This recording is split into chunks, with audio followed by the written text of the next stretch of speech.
August 27 வரலாற்றில் இன்று 1664 French கிழக்கிந்திய கம்பெனி நிறுவப்பட்டது.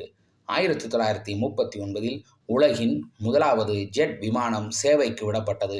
1955 கின்னஸ் புத்தகம் அறிமுகமானது.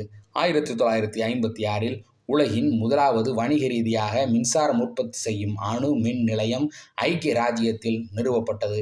1957 மலேசியாவின் அரசியலமைப்பு சாசனம் அமுலானது. 1962 நாசா மெரினர் 2 விண்கலத்தை வீனஸ் கோளை நோக்கி ஏவியது. 1985 நைஜீரியாவில் நிகழ்ந்த இராணுவ புரட்சியில் அந்நாட்டு அரசு கவிழ்க்கப்பட்டது.